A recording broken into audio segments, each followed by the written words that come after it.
pada tahun 2024, sebuah pecahan perkamen kuno tersimpan di dalam ruang penyimpanan terkendali suhu di Yerusalem. Itu sudah ada di sana selama puluhan tahun. Tidak terbaca, tidak terolah, terlalu rusak untuk diuraikan oleh mata manusia. Kemudian sebuah AI melakukannya dalam hitungan jam. Dan apa yang ditemukan AI di dalam pecahan itu telah membuat beberapa cendekiawan Alkitabiah paling terhormat di dunia menjadi sangat diam. Itu bukanlah kiasan. Itulah yang benar-benar terjadi. Gulungan laut mati pertama kali ditemukan pada tahun 1947.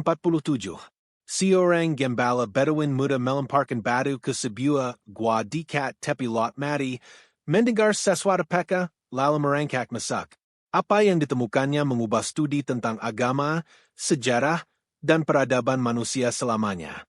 Ribuan pecahan, ratusan teks, beberapa di antaranya berusia lebih dari 2000 tahun.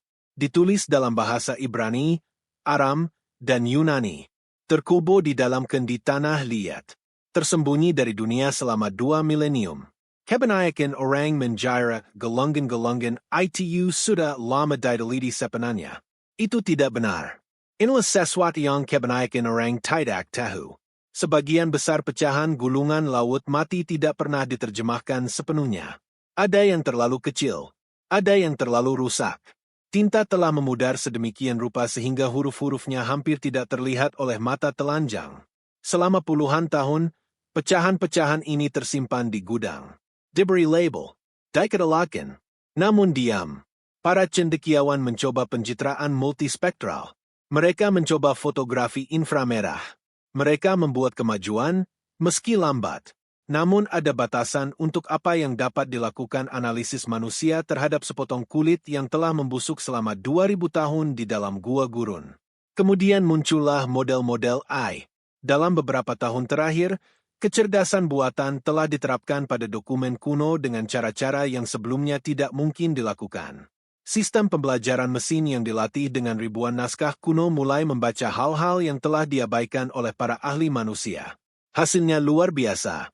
Teks-teks dari Herculaneum yang terkubur di bawah abu vulkanik sejak tahun 79 M berhasil dipulihkan sebagian menggunakan AI.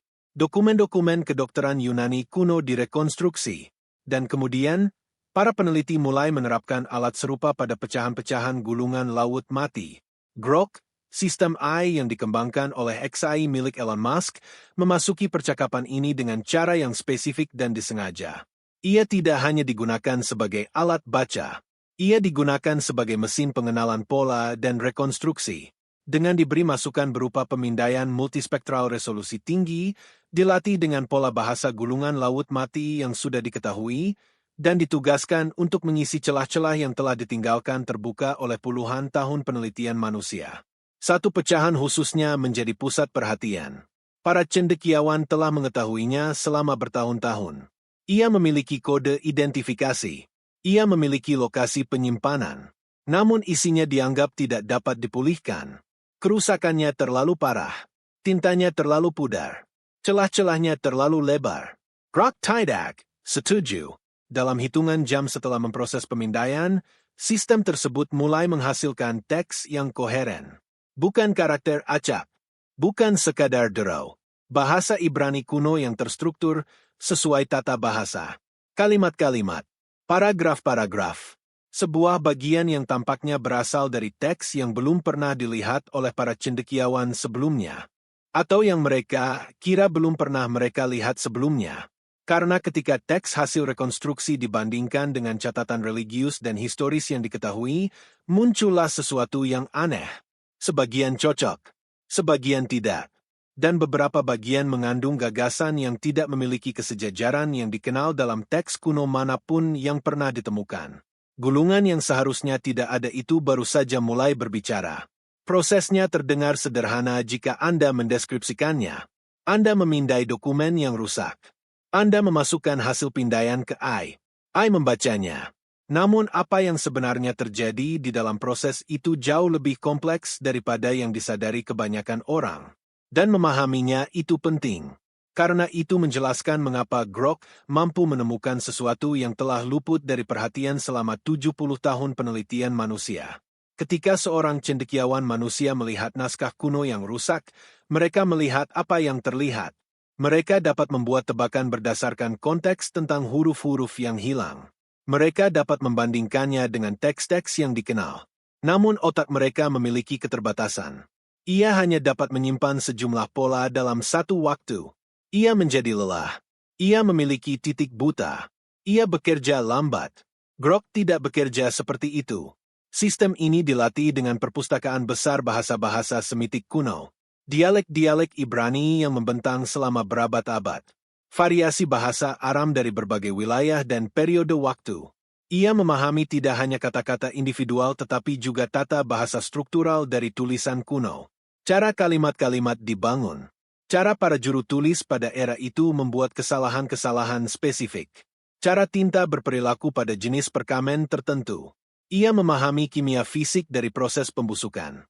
Ketika ia memproses pemindaian multispektral dari pecahan yang rusak itu, ia tidak hanya membaca tinta yang terlihat. Ia membaca jejak-jejak hantu. Jejak tinta yang telah pudar di bawah ambang persepsi manusia tetapi masih meninggalkan gangguan mikroskopis pada permukaan perkamen. Ia membaca bekas tekanan yang ditinggalkan oleh tangan juru tulis. Ia membaca pola pembusukan itu sendiri. Dan dari semua itu, ia mulai merekonstruksi.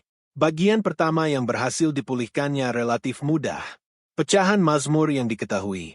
Bagian-bagian yang cocok dengan teks-teks gulungan yang ada cukup dekat untuk mengonfirmasi bahwa sistem tersebut bekerja dengan benar. Para cendekiawan yang mengamati proses itu merasakan optimisme yang hati-hati. Sistem ini bekerja dengan baik. Ia mengonfirmasi materi yang sudah diketahui. Itu bagus.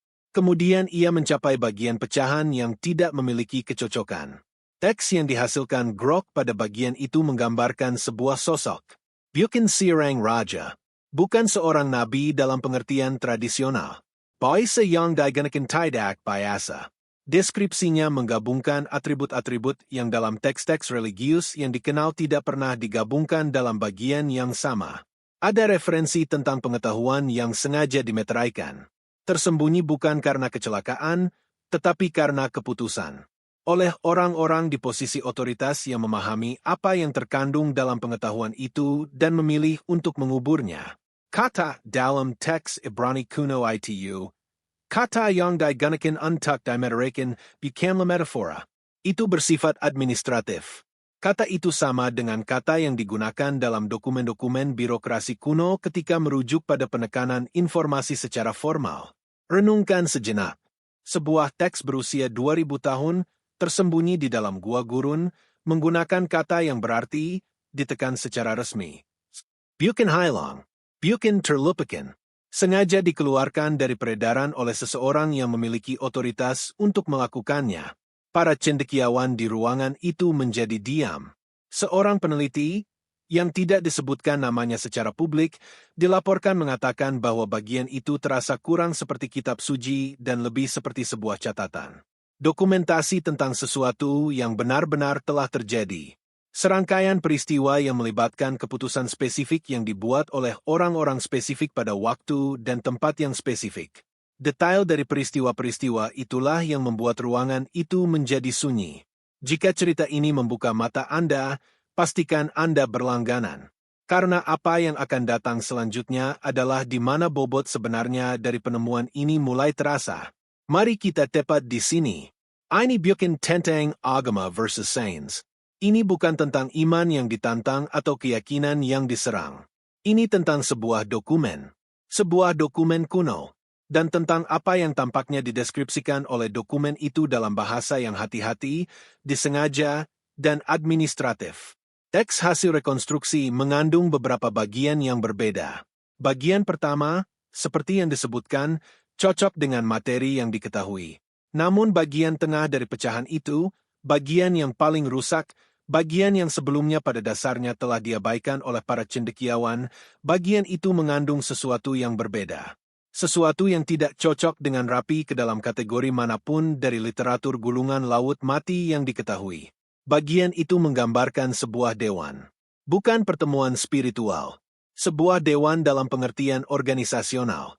Sekelompok pria yang digambarkan berdasarkan peran dan otoritas mereka yang berkumpul untuk membuat keputusan tentang suatu badan pengetahuan. Teks itu menggambarkan pengetahuan ini dalam istilah yang sangat spesifik. Ia merujuk pada pengamatan, pengukuran, catatan tentang fenomena alam yang telah didokumentasikan selama periode waktu yang panjang. Baka itu lagi perlahan, pengamatan, pengukuran, catatan tentang fenomena alam. Dalam sebuah dokumen yang ditulis lebih dari 2000 tahun yang lalu. Bahasa yang digunakan bukanlah bahasa nubuat atau perumpamaan. Itu adalah bahasa pencatatan. Jenis dokumentasi kering dan presisi yang digunakan oleh para administrator dan pencatat di dunia kuno ketika mereka perlu melestarikan fakta, bukan cerita.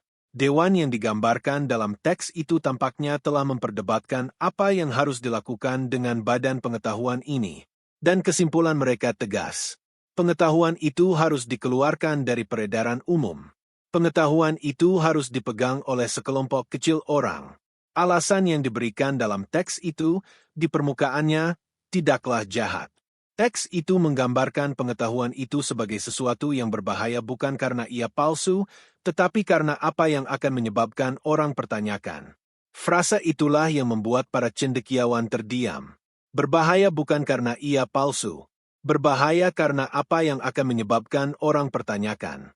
Dalam konteks era itu, di wilayah itu, dalam iklim politik dan religius itu, kata-kata itu memiliki bobot yang sangat besar. Periode ketika gulungan-gulungan ini ditulis adalah periode konflik yang intens. Pergolakan politik, otoritas religius yang bersaing, pendudukan Romawi. Kelompok-kelompok yang menulis dan melestarikan teks-teks ini melakukannya di bawah tekanan yang sangat besar. Mereka memahami bahwa gagasan-gagasan tertentu, jika diketahui secara luas, dapat mengguncang seluruh struktur sosial yang menyatukan komunitas mereka. Jadi, apa pengetahuan itu? Teks hasil rekonstruksi tidak menyatakannya dengan jelas.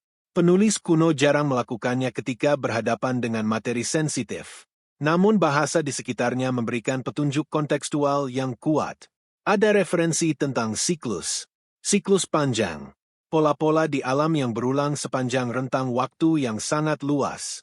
Ada referensi tentang catatan yang disimpan oleh peradaban-peradaban sebelumnya. Catatan-catatan yang tampaknya telah diakses dan ditinjau oleh dewan tersebut. Beberapa peneliti yang telah memeriksa rekonstruksi itu percaya bahwa bagian tersebut mungkin menggambarkan pengetahuan astronomis atau geologis. Pengamatan tentang alam yang bertentangan dengan kosmologi yang diterima pada masa itu. Yang lain percaya bahwa itu mungkin merujuk pada catatan-catatan historis dari peradaban yang belum sepenuhnya diperhitungkan oleh sejarah kuno arus utama. Kedua interpretasi itu sama-sama tidak nyaman. Keduanya memunculkan pertanyaan mendasar yang sama. Jika pengetahuan ini ada 2000 tahun yang lalu dan sengaja dimeteraikan oleh orang-orang yang memahami implikasinya, apa yang terjadi padanya? Kemana ia pergi? Dan apakah versi darinya masih dapat diakses hingga hari ini? Para cendekiawan menjadi diam karena teks itu tidak terasa seperti mitos. Ia terasa seperti risalah rapat. Sebuah rapat di mana orang-orang berkuasa memutuskan apa yang boleh diketahui oleh seluruh dunia. Disinilah ceritanya berubah. Karena penemuan seperti ini tidak ada dalam ruang hampa. Mendarat di dalam dunia institusi. Organisasi dengan otoritas, badan-badan dengan sejarah panjang dan posisi yang sangat mapan tentang apa makna gulungan laut mati dan apa yang boleh mereka maknai. Dan ketika rekonstruksi grok mulai beredar di antara para peneliti, respons dari beberapa institusi itu bukanlah kegembiraan. Itu adalah perlawanan. Otoritas barang antik Israel mengontrol akses ke pecahan-pecahan gulungan laut mati. Mereka telah melakukannya selama puluhan tahun. Mereka memutuskan siapa yang boleh mempelajari aslinya. Mereka memutuskan apa yang dipublikasikan dan melalui saluran apa. Ini tidak aneh untuk sebuah badan yang bertanggung jawab melindungi artefak kuno yang tak ternilai. Namun itu berarti bahwa penemuan baru, bacaan baru, interpretasi baru apapun harus melewati kerangka kerja mereka sebelum mencapai dunia yang lebih luas. Ketika rekonstruksi AI diserahkan untuk ditinjau, responsnya terukur. Dikata-katai dengan hati-hati. Posisi resmi mengakui bahwa alat AI telah menghasilkan hasil yang menarik. Namun ia mengajukan pertanyaan tentang metodologi. Tentang apakah sistem pembelajaran mesin yang dilatih dengan teks-teks yang ada benar-benar dapat memulihkan konten baru, atau apakah ia hanya menghasilkan teks yang terdengar masuk akal berdasarkan pola yang telah dipelajarinya. Itu adalah pertanyaan ilmiah yang sah. Itu layak mendapatkan pertimbangan serius. Namun beberapa peneliti merasa bahwa penolakannya melampaui metodologi. Mereka mencatat bahwa kritik datang sangat cepat. Sebelum para ahli independen diberi waktu yang memadai untuk meninjau rekonstruksi secara rinci. Sebelum data pemindaian multispectral terstia, sebenarnya, untuk analisis pihak luar. Kecepatan respons institusional itu membuat beberapa pengamat merasa kurang seperti kehati-hatian ilmiah dan lebih seperti pengendalian kerusakan. Seorang akademisi berbicara kepada sebuah publikasi riset kecil menggunakan frasa yang sejak itu beredar secara diam-diam di kalangan akademisi tertentu. Ia mengatakan bahwa reaksi itu mengingatkannya pada masa-masa awal penemuan gulungan itu sendiri. Ketika akses ke teks-teks asli dibatasi selama puluhan tahun. Ketika sekelompok kecil cendekiawan mengendalikan seluruh proses penerjemahan. Ketika pihak luar yang mencoba menganalisis foto-foto pecahan secara independen secara aktif dihalangi. Sejarah itu tidak diperdebatkan. Itu terdokumentasi. Selama hampir 40 tahun setelah penemuan awal, gulungan laut mati dikendalikan oleh lingkaran dalam peneliti yang ketat. Teks-teks lengkapnya tidak tersedia untuk umum hingga awal 1990-an, sebagian karena tekanan hukum dan sebagian karena keputusan Perpustakaan Huntington di California untuk merilis foto-foto yang mereka peroleh secara independen. Monopoli akses dipatahkan bukan oleh institusi yang bertanggung jawab atas gulungan itu, tetapi meskipun mereka. Sejarah ITU penting di sini. Karena ia membangun sebuah pola. Bukan konspirasi. Sebuah pola. Institusi melindungi otoritas mereka atas materi yang sensitif secara historis. Cendekiawan membela kerangka kerja yang telah mereka bangun sepanjang karier. Organisasi bergerak lambat dan hati-hati ketika bukti baru mengancam kesimpulan yang sudah mapan. Tidak ada yang jahat dengan sendirinya. Namun ketika Anda meletakkannya di samping teks rekonstruksi yang menggambarkan otoritas kuno yang dengan sengaja menekan pengetahuan, paralelnya menjadi sulit untuk diabaikan. I menemukan sebuah dokumen yang menggambarkan penekanan institusional terhadap pengetahuan yang tidak nyaman. Dan kemudian institusi menolak temuan I. Ada simetri yang agak tidak nyaman dalam hal itu. Para peneliti yang percaya bahwa rekonstruksi itu asli tidak tinggal diam. Mereka terus bekerja. Diam-diam. Di luar saluran utama. Berbagi data di forum yang lebih kecil. Membangun argumen yang tidak bergantung pada persetujuan institusional. Karena mereka memahami sesuatu yang penting. Di era I, kemampuan untuk mengontrol akses ke data mentah adalah tuas kekuasaan institusional terakhir yang sesungguhnya atas interpretasi sejarah. Dan tuas itu sedang diuji sekarang. Mundur sejenak. Singkirkan agama darinya. Singkirkan arkeologi darinya. Lihatlah cerita ini murni dari perspektif informasi. Apa yang terjadi ketika sepotong pengetahuan ditekan selama 2000 tahun dan kemudian tiba-tiba muncul kembali? Apa artinya itu bagi dunia yang menerimanya? Ini bukan lagi pertanyaan teoretis. Teks rekonstruksi, jika diverifikasi, tidak hanya menambahkan catatan kaki pada sejarah kuno. Ia mengajukan pertanyaan struktural tentang bagaimana peradaban manusia telah dibentuk oleh pelestarian pengetahuan secara selektif. Setiap institusi besar di bumi, religius, politis, ilmiah, akademis, berdiri di atas fondasi sejarah yang diterima. Fakta yang diterima, narasi yang disepakati tentang dari mana kita berasal, apa yang kita ketahui, dan kapan kita mengetahuinya. Jika ada bagian dari fondasi itu yang sengaja dibangun. Jika pengetahuan dihilangkan bukan karena salah tetapi karena tidak nyaman, maka struktur yang dibangun di atas fondasi itu perlu diperiksa dengan sangat hati-hati. Itu bukan ide radikal. Sejarawan sudah lama tahu bahwa sejarah ditulis oleh pihak yang berkuasa, bahwa perpustakaan terbakar, bahwa catatan-catatan menghilang, bahwa versi masa lalu yang sampai kepada kita telah disaring melalui keputusan manusia yang tak terhitung jumlahnya, beberapa tidak bersalah, beberapa disengaja. Dunia kuno tidak berbeda. Bahkan bisa dibilang lebih disengaja. Dewan yang digambarkan dalam rekonstruksi Grok tidak unik dalam konsepnya. Peradaban kuno di berbagai budaya mempertahankan kelas imam atau administratif yang fungsi eksplisitnya adalah mengendalikan akses ke pengetahuan.